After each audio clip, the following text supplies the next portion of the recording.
Quero convidar você a abrir sua Bíblia comigo em 1 Pedro, capítulo 3. Nós vamos ler do verso 13 ao verso 22. E na medida em que você for achando o texto, quero convidá-lo a colocar-se de pé para que a gente possa fazer a leitura da palavra do Senhor de forma reverente. 1 Pedro, capítulo 3, nós vamos ler do verso 13 ao verso de número 22. Diz a palavra do Senhor: Ora, quem é que vos há de maltratar, se fordes zelosos do que é bom? Mas ainda que venhais a sofrer por causa da justiça, bem-aventurados sois. Não vos amedronteis, portanto, com as suas ameaças, nem fiqueis alarmados. Antes, santificai a Cristo como Senhor em vosso coração, estando sempre preparados para responder a todo aquele que vos pedir razão da esperança que há em vós, fazendo-o todavia com mansidão e temor, com boa consciência, de modo que, naquilo em que falam contra vós outros, fiquem envergonhados os que difamam o vosso bom procedimento em Cristo.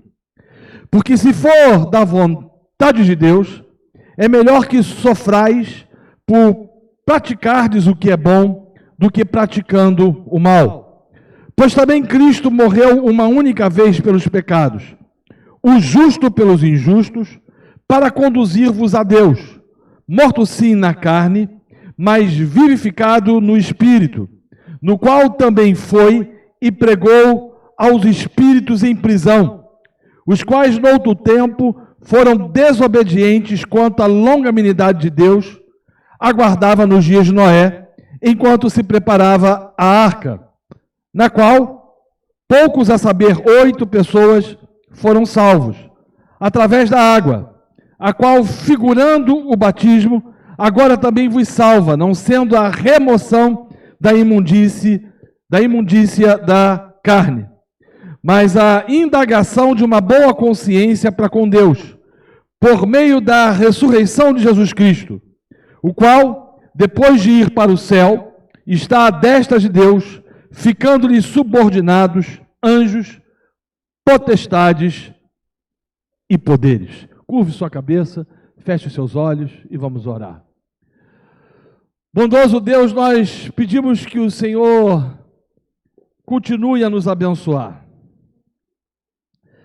Queremos agradecer a Ti pela oportunidade e privilégio que o Senhor nos tem dado de, durante essa semana, nos reunirmos nesse espaço para aprender a Tua palavra.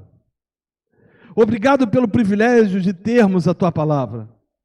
A gente bem sabe que existem um número incontável de cristãos que gostariam de ter a liberdade que nós temos de ouvir a Tua voz através da exposição das Escrituras e não tem.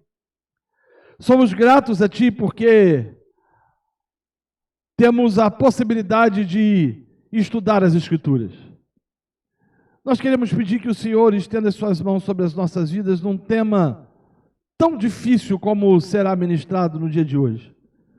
Que a Tua palavra encontre espaço e eco nos nossos corações e que a gente possa ser impactado pelas verdades narradas, retratadas nesses versículos. É a oração que fazemos em nome de Jesus. Amém e amém. Você pode sentar.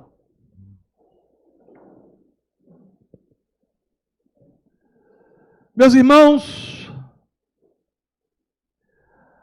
a partir do verso 14 do capítulo 3, Pedro muda a tônica da sua dissertação, da sua missiva, e passa a preparar a igreja, não somente para suportar a perseguição, mas para fazer da perseguição uma oportunidade para testemunhar de Cristo e seu Evangelho. Permita-me repetir isso novamente. A partir do verso 14, Pedro passa a preparar a igreja, não somente para suportar a perseguição. Isso está claro. Desde o primeiro capítulo, nós vemos Pedro tratando dessa característica daquele tempo. Ele denomina e chama os crentes da dispersão de peregrinos e forasteiros. E deixa claro de que eles iriam passar por situações nevrálgicas e de extrema perseguição. Mas não somente isso Pedro agora faz. Ele não somente alerta quanto à perseguição, mas ele quer que os crentes, ao lerem essa missiva, façam da perseguição uma oportunidade para testemunhar de Cristo e do Evangelho. A ideia petrina não é somente com que a perseguição faça deles passivos quanto a submeter-se à vontade de Deus, mas ativos quanto o desejo de testemunhar e de proclamar o evangelho a qual eles foram, ou o evangelho pelo qual eles foram alcançados.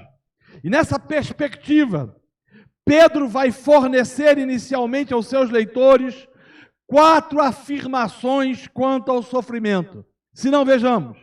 A primeira delas, em primeiro lugar, Pedro vai dizer aos irmãos que caso porventura eles viessem sofrer injustamente, eles deveriam se considerar bem-aventurados.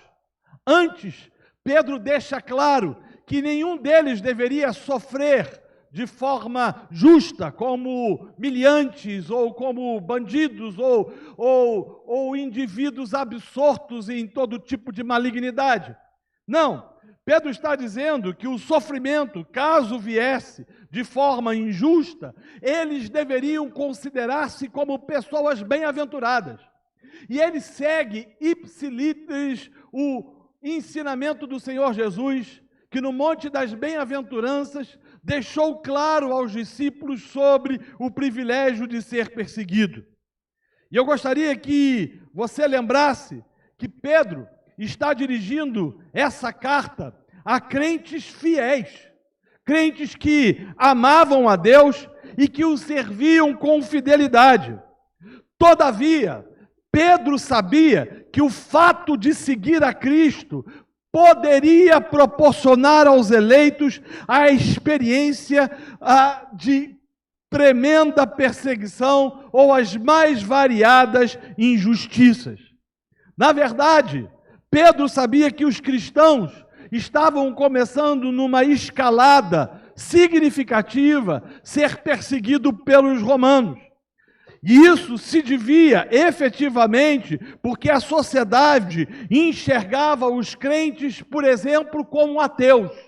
Você sabia disso? Os cristãos eram chamados de ateus. E por uma razão muito simples. Eles não criam nas divindades. Eles não criam nos deuses. Eles não criam nas entidades mais variadas, as quais encontravam-se nos mais distintos panteões. Era comum eles serem chamados de indivíduos que não acreditavam em deuses ou em divindades. Os cristãos também eram, de certa forma, estigmatizados, porque eram considerados como canibais. Se por um lado eles eram chamados de ateus, por outros eles eram considerados canibais, porque eles ouviam que eles se reuniam num determinado lugar em nome de um indivíduo chamado Jesus Cristo e que bebia o sangue dele e comia da sua carne. Era comum isso. Crescia a ideia entre as pessoas de que não somente eram incrédulos, mas que eram também canibais. Além disso, sectários, porque eles não se relacionavam com nenhuma religião. Eles negavam curvar-se ao imperador, eles eram exclusivistas e intolerantes com a religião alheia. A consequência disso fora que os incrédulos não somente falavam mal deles, porque o que acontecia até então, até 63, 64 em Roma, era de que os incrédulos poderiam efetivamente falar mal deles. Poderiam chamá-los de ateus, canibais, sectários, exclusivistas, intolerantes, Mas não passava disso. Todavia, a escalada da perseguição toma um vulto sem precedentes e os crentes começam a ser perseguidos. E a perseguição traz, em primeiro lugar, o confisco dos seus bens. Nessa época, começaram os crentes a terem os seus bens sendo roubados ou extirpados ou tirados pelo Império Romano. A consequência disso é que estes começaram também a ser dispersos, passando aí sim a viver como peregrinos e forasteiros, e numa escalada maior, experimentando a dor e até mesmo a morte. Eu gostaria, meus amados e queridos irmãos, de lhes contar a história de um crente, de um cristão, chamado Policarpo, que foi bispo de Esmirna. Todavia, antes de fazê-lo, julgo que seja necessário lhes falar de forma mais detalhada do sofrimento que os cristãos começaram a experimentar de forma escalonada nos primórdios da era cristã. Os crentes, nesse período, começaram a ser perseguidos, perderam os seus bens, tiveram suas propriedades confiscadas, tiveram que fugir da autoridade romana e, quando presos, eram dilacerados por açoites até o mais profundo de suas veias e artérias, de forma que podiam observar os órgãos de seus corpos, suas entranhas e seus membros. Era comum os crentes serem estendidos sobre conchas marinhas e pontas afiadas e entregues com um fim para serem devorados pelas feras, depois, claro, de terem passado por castigos e tormentos de toda espécie. Pedro está dizendo para os irmãos da dispersão do que viria a ser perseguido. E ele deixa claro que ser perseguido era uma bem-aventurança. Essa palavra no original aponta para feliz. Que incongruência! Da nossa perspectiva, a felicidade nunca vai estar relacionada à perseguição. Os crentes foram perseguidos. A partir de Nero até o segundo, terceiro século, a perseguição que foi feita aos crentes foi a pior possível. Policarpo sofreu isso. Policarpo foi discípulo pessoal do apóstolo João. Nasceu na cidade de Esmirna, bem próximo a Éfeso, e foi discipulado pelo apóstolo João. E a história diz que em sua velhice ele foi preso pelos romanos, morrendo heroicamente como Marte. E eu gostaria de contar a história de Policarpo para você.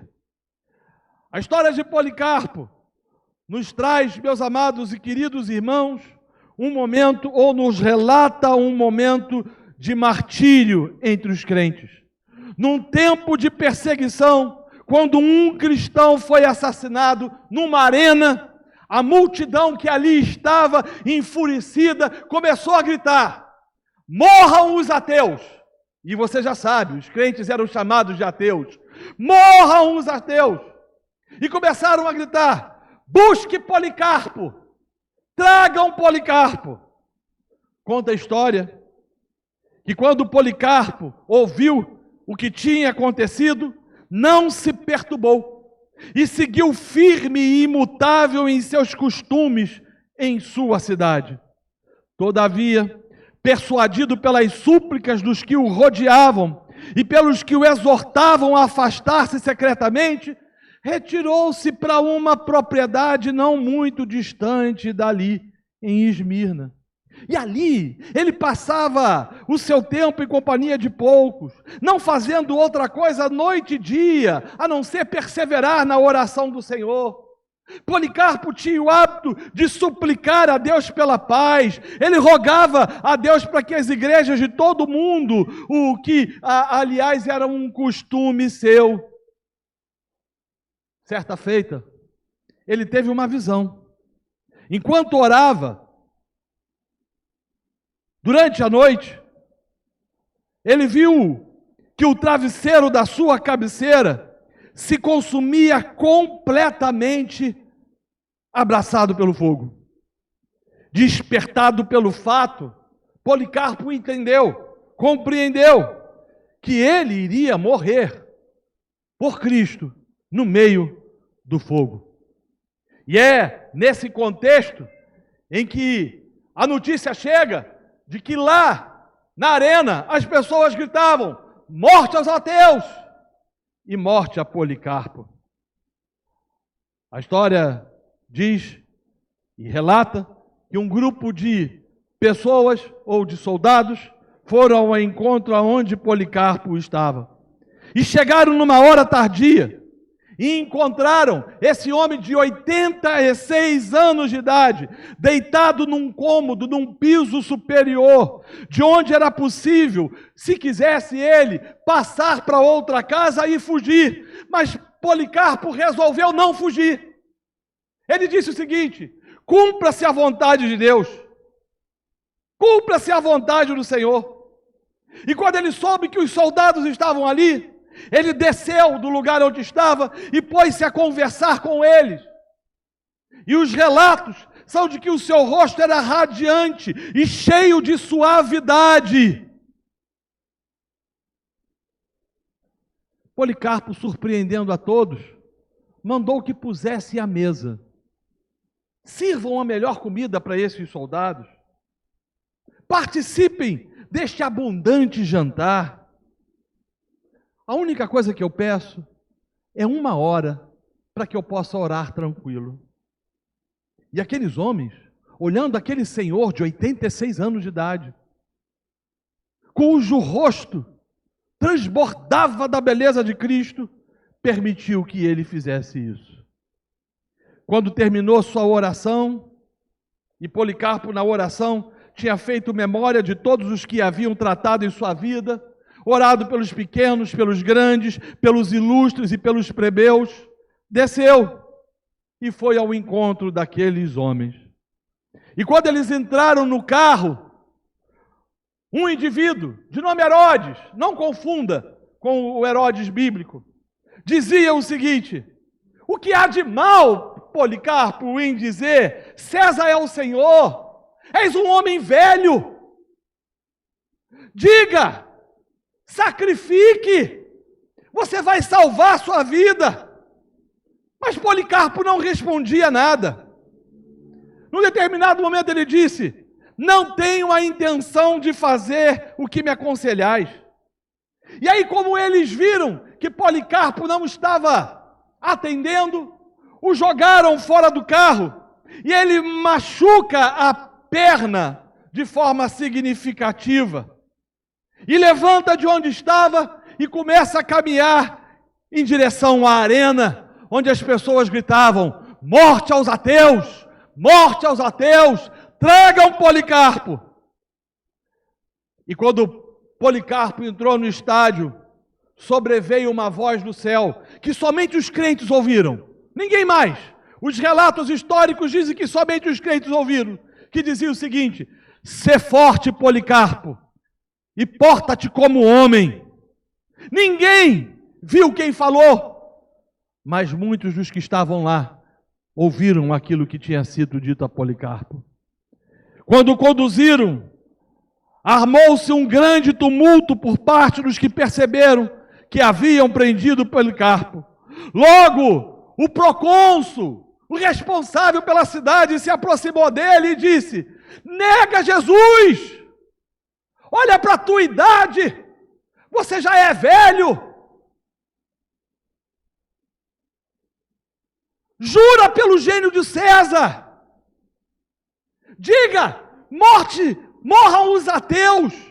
Se você fizer isso, se você maldizer a Cristo, você será livre.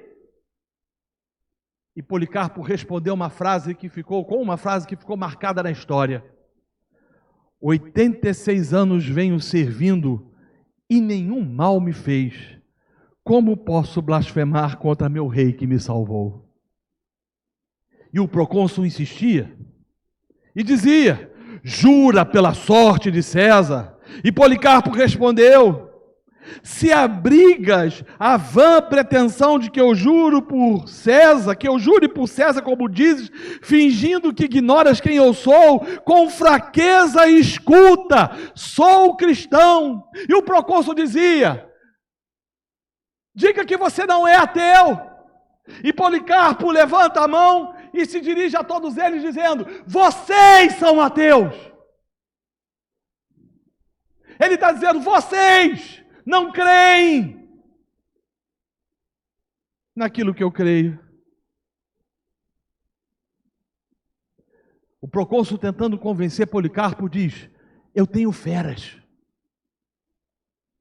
A elas te lançarei, se não mudares a tua posição. Mas ele respondeu: chama-as, porque para nós não é possível mudar de posição, se é do melhor para o pior. Mande-as vir. Mas alguém disse: nós não podemos trazer os animais. E o procônsul, ainda incomodado, disse: como não te arrependes? Eu vou fazer com que o fogo te dome. E Policarpo respondeu mais uma vez: ameaças com um fogo que arde algum tempo, mas depois de um pouco se apaga, e ignoras o fogo do juízo futuro e do castigo eterno reservado aos ímpios? Traga o que quiseres.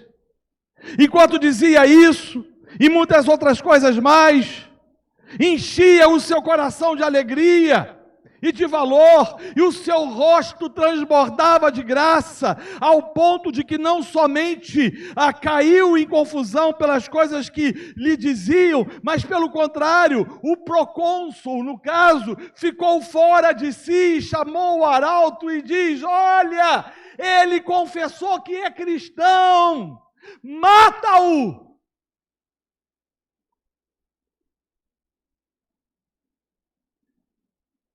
Enquanto isso, a população gritava mais e mais, e pediu que Filipe lançasse um leão contra Policarpo. A história diz que colocaram os instrumentos preparados para a fogueira. Prepararam a ambiência para que ele pudesse ser queimado vivo. Com as mãos às costas e amarrado como um carneiro escolhido, que é tirado de um grande rebanho, como holocausto aceitável a Deus Todo-Poderoso, disse: Pai de teu amado e bendito Filho Jesus Cristo, por quem recebemos conhecimento acerca de ti, Deus dos anjos, das potestades e toda a criação, e de toda a raça dos justos que vivem em tua presença, bendigo-te, disse Policarpo, porque me julgaste digno desse dia e desta hora, para fazer parte do número dos mártires que morreram por causa de Cristo. Quando ele pronunciou o amém e terminou a oração, os encarregados do fogo acenderam-na, fazendo uma grande chama. Mas aí aconteceu um prodígio. Aqueles aos quais foi dado vê-lo, narram o que ocorreu.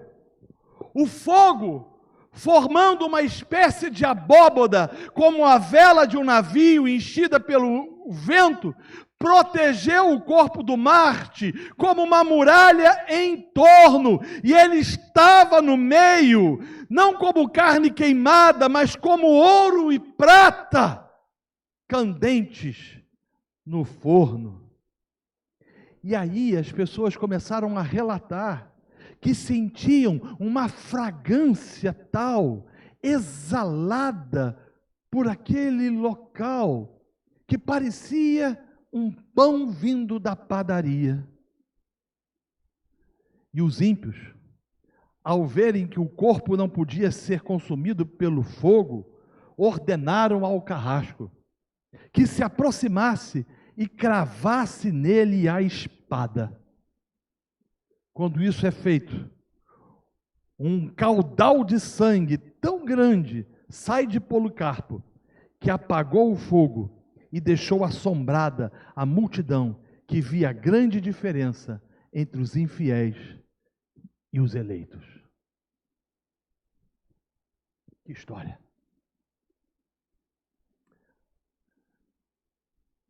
Crentes foram massacrados e mortos, mas não negaram a sua fé, porque entendiam que eram bem-aventurados experimentar perseguições por causa do seu Senhor. Em segundo lugar, Pedro disse aos irmãos que eles deveriam ter alegria no sofrimento. Não somente bem-aventurados, mas alegria. E esse sofrimento, como nós estamos vendo, não era um sofrimento porque o indivíduo foi demitido do trabalho, ou porque mora distante de onde serve, mas um sofrimento que lhes custaria, em alguns casos, a própria vida. Olha o que Pedro está dizendo. Vocês eleitos de Deus, regenerados pelo Espírito Santo, por causa da misericórdia de Cristo, vocês devem viver a vida digna. O exemplo de vocês deve ecoar na sociedade de forma significativa, a ponto de vocês honrarem o rei. Mas não somente isso, vocês devem ser submissos aos vossos senhores. O tratamento de vocês para com as suas mulheres deve ser diferente, dizendo aos homens, porque senão Deus resistirá às suas orações. As mulheres devem ter um comportamento absolutamente distinto, mas eu quero dizer para vocês, além disso, bem-aventurado, felizes e alegres são aqueles que passam por perseguição. Talvez se nós falássemos isso, ou pregássemos isso nos nossos dias de uma forma mais contundente, dizendo que seguir a Cristo iria efetivamente implicar em perseguição serena, muitos, bem possivelmente, muitos, apostatariam da fé.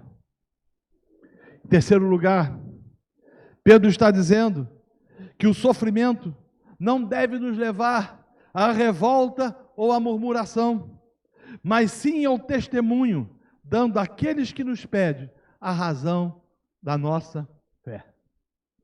É isso que Pedro está dizendo. Olha, vocês são bem-aventurados, vocês podem ser perseguidos, mas passem por isso com alegria. Mas eu quero dizer que vocês devem usar a perseguição como oportunidade, não para murmuração, não para reclamar, não para blasfemar, não para dizer que Deus está sendo injusto. Aliás, precisamos pensar muito nessa expressão injusto. Essa palavrinha tem sido conjugada por nossas crianças com tanta propriedade, né? Sabe quando a criança chega para a mãe e fala, isso é injusto? Isso não está certo? Sabe quando um irmão briga com o outro e a mãe sabe ou o pai sabe que a consequência da briga foi a implicância do primeiro e ela dá uma chamada no primeiro e o outro fala, isso é injusto? O que Pedro está dizendo aqui é o seguinte, olha, vocês vão sofrer injustamente. Portanto, alegre-se. Vocês são bem-aventurados. Em quarto lugar, Pedro nos ensina que a postura diante do sofrimento deve ser, e ele diz, mansa, com temor e com boa consciência. Deixe-me repetir. Ele diz, olha, vocês não somente são bem-aventurados ou não somente são felizes, mas vocês devem ter uma postura diante do sofrimento. A primeira delas é a mansidão. Vocês precisam ser mansos. O que nos faz lembrar do exemplo do próprio Cristo, que como ovelha muda, foi levado ao matadouro. Diante de perseguição, nós não somos chamados a pegar da espada e cortar a orelha de Malco.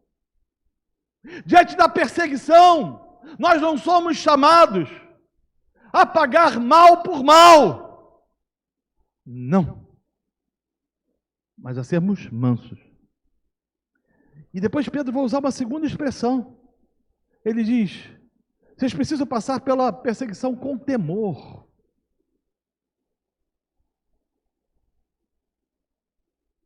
Em terceiro lugar, ele diz: vocês precisam passar pela perseguição com boa consciência. E aí ele traz uma definição ou uma conclusão interessantíssima. Ele diz: de modo que aquilo que as pessoas falarem contra vocês, levem elas a se sentirem envergonhadas. Ou seja, vocês foram acusados injustamente. Vocês foram perseguidos injustamente. Vocês tiveram os seus bens sequestrados. Vocês tiveram que abandonar tudo aquilo que vocês tinham e até mesmo sofreram flagelos nos próprios corpos. Sejam mansos. Vivam com temor. E ajam de tal forma que as pessoas olhem para vocês e elas se sintam envergonhadas por perceber que aquilo que elas estão fazendo com vocês não é justo.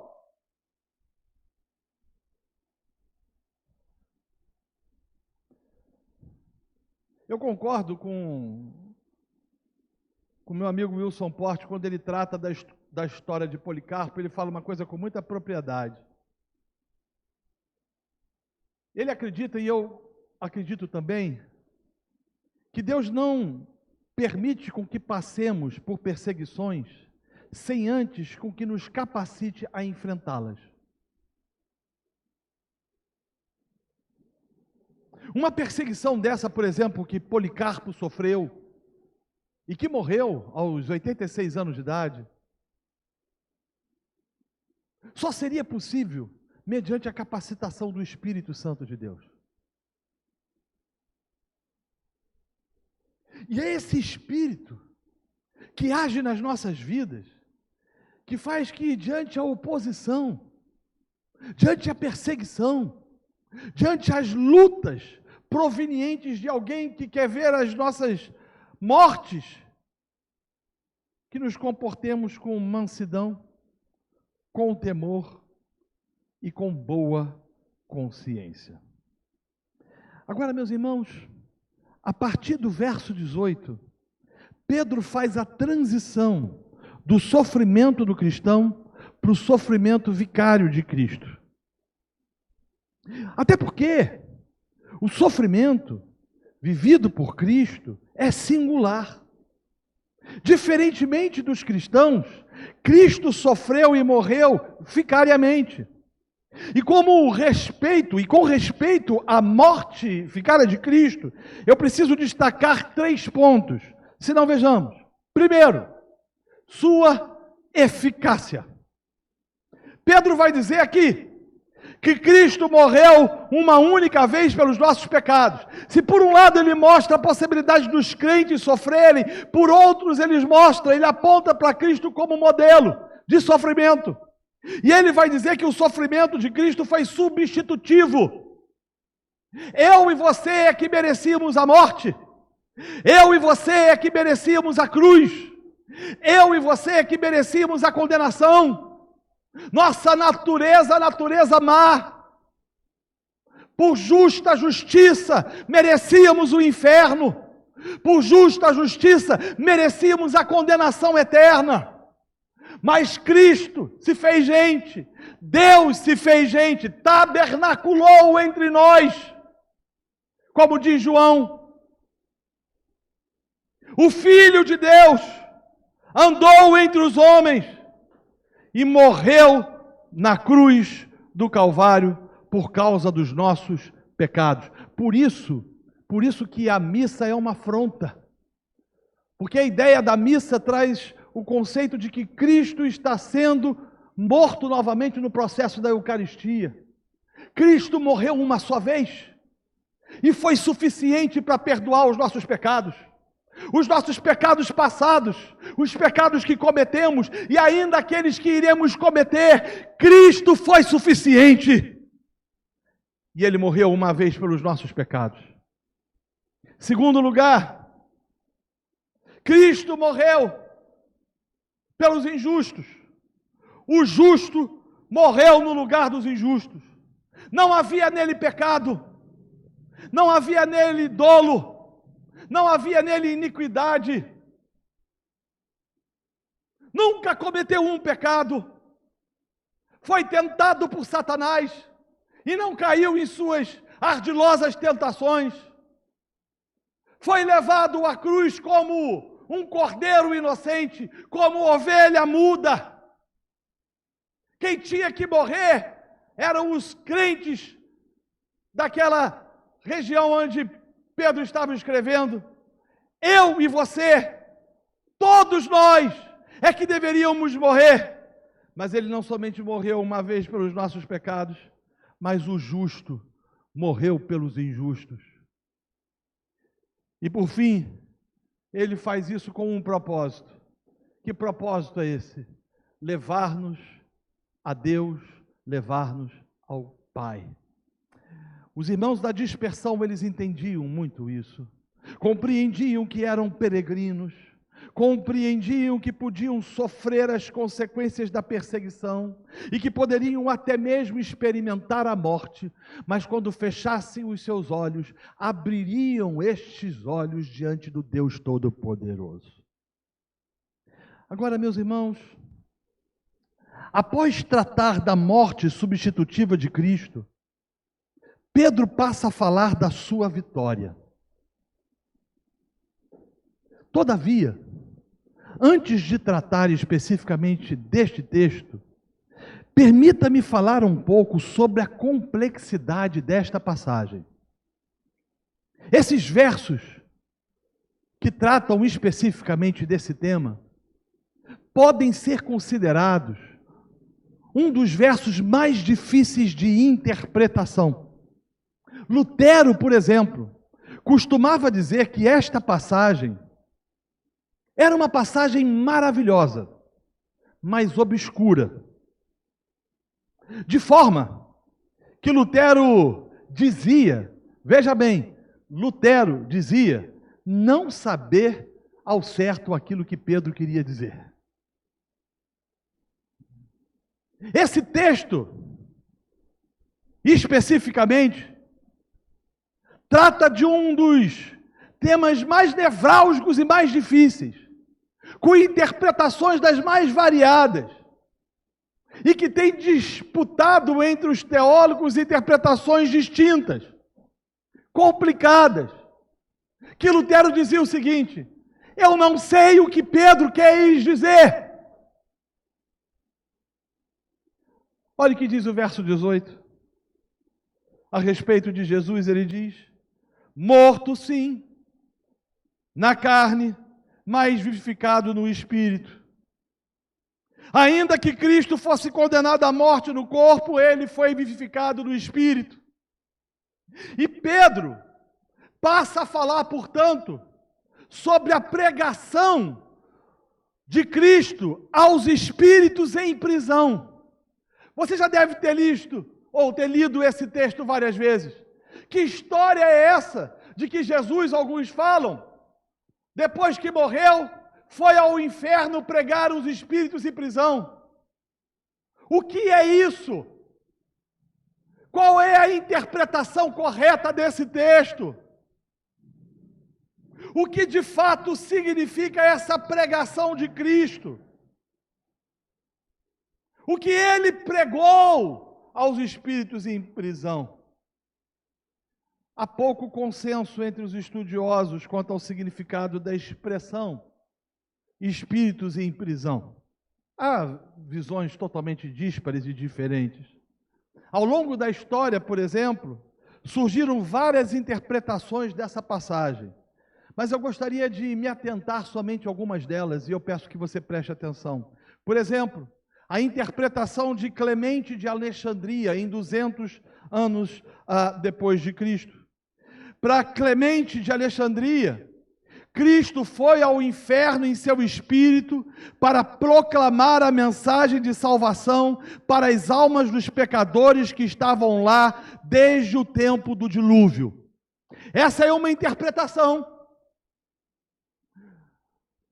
Pedro começa a falar de Cristo, que tinha pregado aos espíritos, e as pessoas começam a conjecturar, dentre eles a Clemente de Alexandria.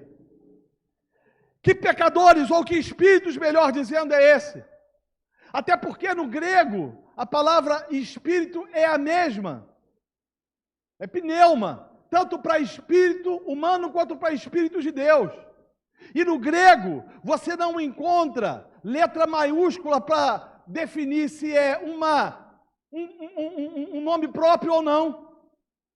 No português é fácil. Quando você coloca Espírito Santo com letra maiúscula, Espírito com letra maiúscula, você sabe que é o Espírito Santo. Letra minúscula, você sabe que não. Mas aqui a palavra não deixa claro. E aí, Alexandre, ou melhor, Clemente de Alexandria vai dizer o seguinte: não, o que aconteceu foi o seguinte: Cristo, depois que morreu, ele morre e vai ao lugar dos mortos. E ali ele prega a alma dos pecadores que estavam presos lá desde o dilúvio. E ali ouviram o evangelho, tendo a possibilidade de salvação. Ora, isso não se sustenta, até porque vai ferir um ensinamento bíblico de que não existe possibilidade de salvação após a morte. As Escrituras vão nos dizer que o homem morre e logo depois vem o juízo. Então esse conceito efetivamente está equivocado. Mas há um outro, elaborado por um homem chamado Roberto Bellarmino, em 1570, um católico romano. Ele pensa diferente. Ele diz que o Espírito de Cristo foi libertar as almas dos justos que se arrependeram antes do dilúvio e foram mantidos no limbo, o lugar entre o céu e o inferno, para onde foram mantidas as almas do Antigo Testamento. Essa segunda interpretação diz o seguinte: depois que Jesus morre, ele vai ao limbo, e ali ele vai pegar os justos e levá-los para o céu, visto que eles ainda não foram. Eles estão, segundo essa percepção teológica, no seio de Abraão. Mas isso também não faz sentido, porque as Escrituras também não fundamentam esse pressuposto. Ainda há uma outra interpretação, a ideia de que quando Jesus pregou a esses espíritos, ele pregou aos anjos caídos. Dizem estes, depois de sua morte e antes da sua ressurreição, Cristo pregou aos anjos caídos aprisionados, conhecidos como filhos de Deus, ou filhos de Deus, que durante o tempo de Noé haviam se casado com as filhas dos homens. Já deve ter visto aquela passagem de Gênesis capítulo 6, e que diz que os filhos dos homens se cantaram com as filhas de Deus. E, segundo a interpretação, esses eram espíritos, eram anjos, anjos caídos, que se apaixonaram por essas mulheres, geraram filhos dessas mulheres, aos quais foram chamados de Nefilins.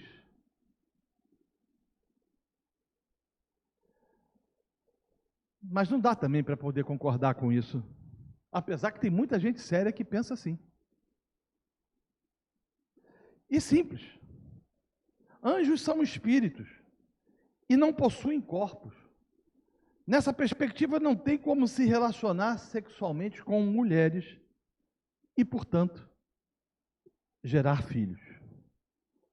Agora, meus irmãos, essas interpretações ignoram o contexto da passagem. Quando a gente lê 1 Pedro, dos versos 18, capítulo 3, dos versos 18 aos versos 22, a gente tem que fazer 3 questionamentos. Primeiro deles, quem são os espíritos a quem Jesus pregou? Segundo, o que Jesus pregou? E terceiro, quando Jesus pregou? Primeira pergunta, quem são os espíritos a quem Jesus pregou? Olha o que diz o verso, no qual também foi, ele está falando de Jesus, e pregou aos espíritos, versos 19 e 20, em prisão, os quais noutro tempo foram desobedientes, quando a longanimidade de Deus aguardava nos dias de Noé. Que espíritos desobedientes foram esses? Foram os anjos caídos?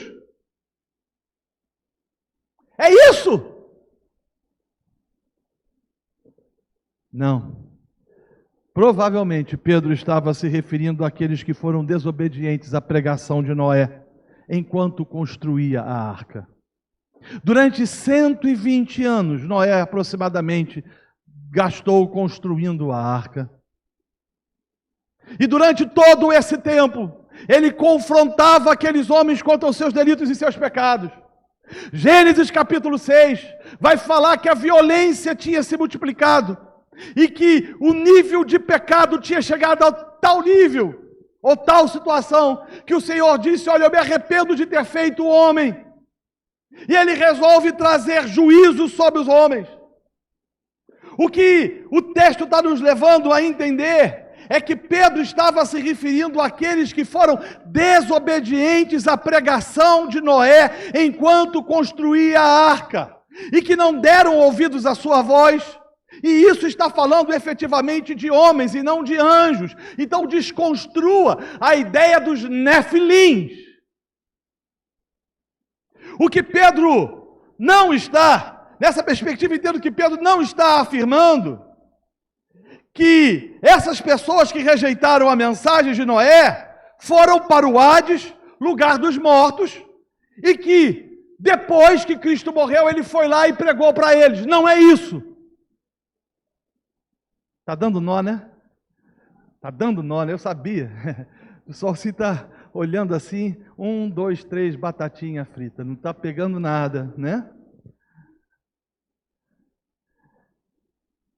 Pedro não está dizendo que rejeitaram a mensagem de Noé, que aqueles que rejeitaram a mensagem de Noé foram para o Hades, lugar dos mortos, e que quando Jesus morreu, ele foi lá nesse lugar e pregou para eles se arrependerem. Não pode ser isso, porque as Escrituras não nos dão fundamento para esse tipo de perspectiva, e nem tampouco está dizendo que foi a anjos caídos, ou que Jesus foi proclamar a sua vitória, porque o texto nos leva a entender que essa pregação se deu, não, que essa no período entre a morte e a ressurreição de Cristo, que não se deu no período entre a morte e a ressurreição de Cristo, mas nos dias de Noé. E quem pregou foi Jesus. Aí você fala, como? Quando Pedro trata disso, a primeira coisa que a gente precisa entender é que ele está se referindo à pregação de Cristo através de Noé, visto que Pedro disse que foi Cristo que pregou os espíritos. Verso 19, no qual também foi e pregou aos espíritos em prisão.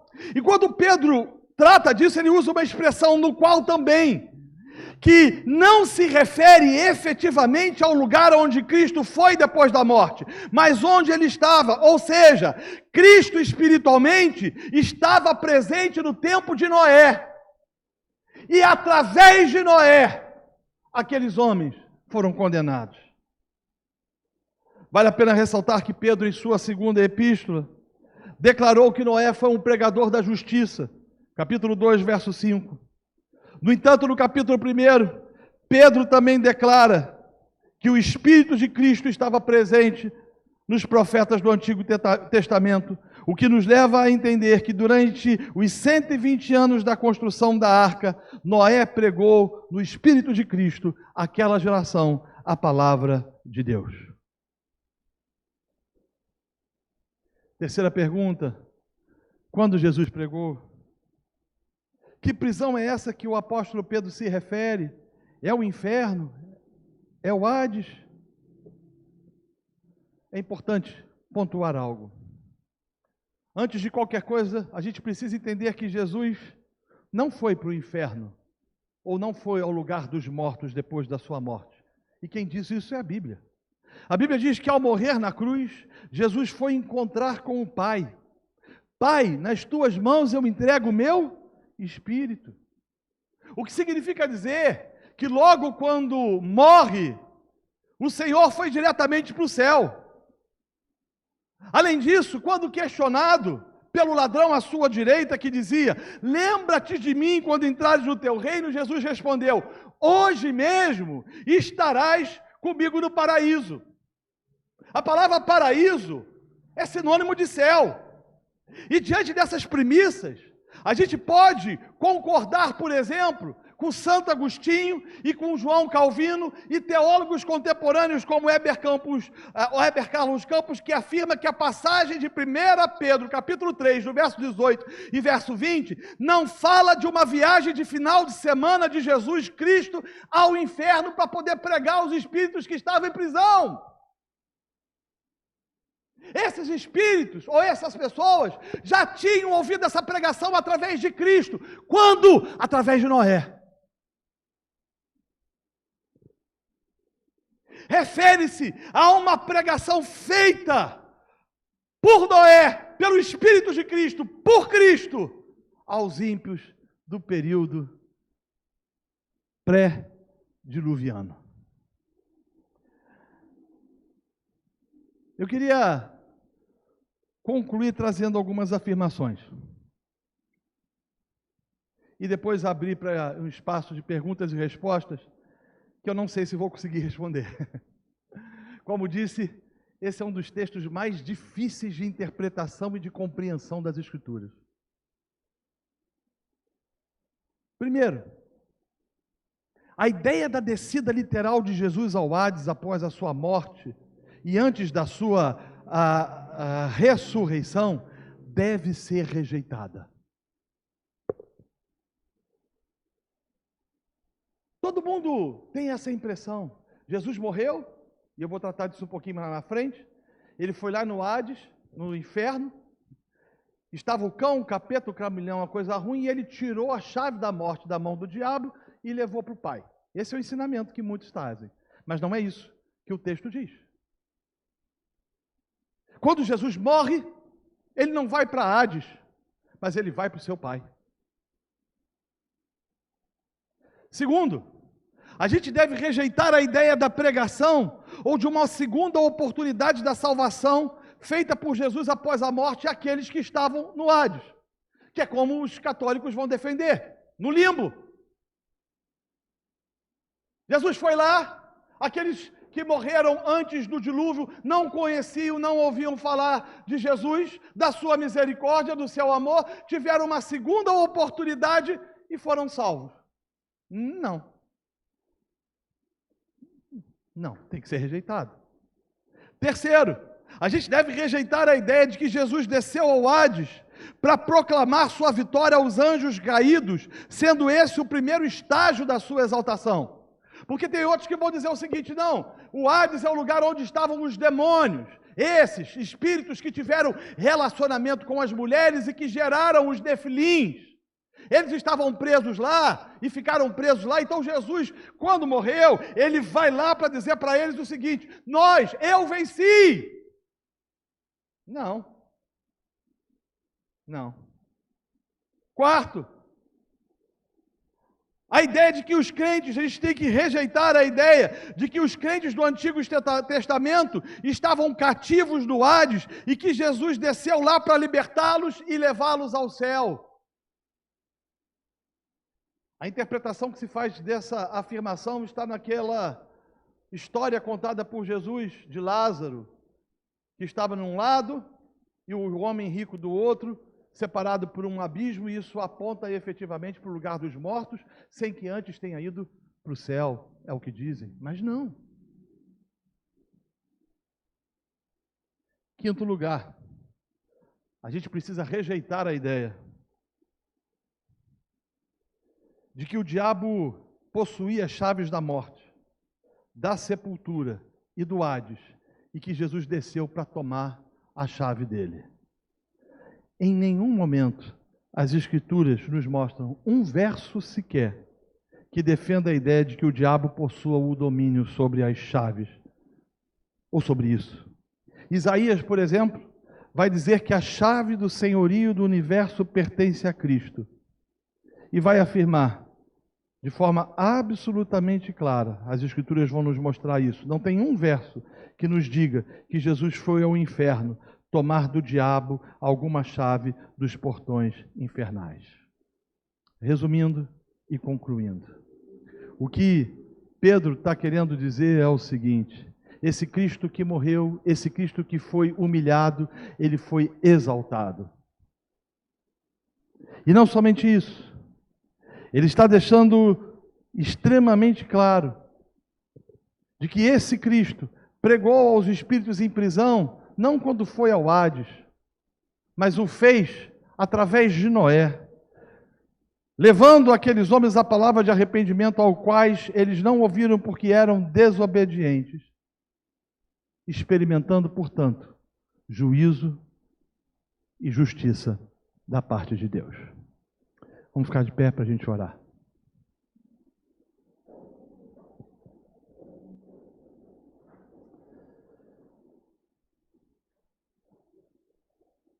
Senhor bondoso, nós te louvamos pela tua palavra. Te bendizemos pelas verdades que lemos e difíceis de serem entendidas.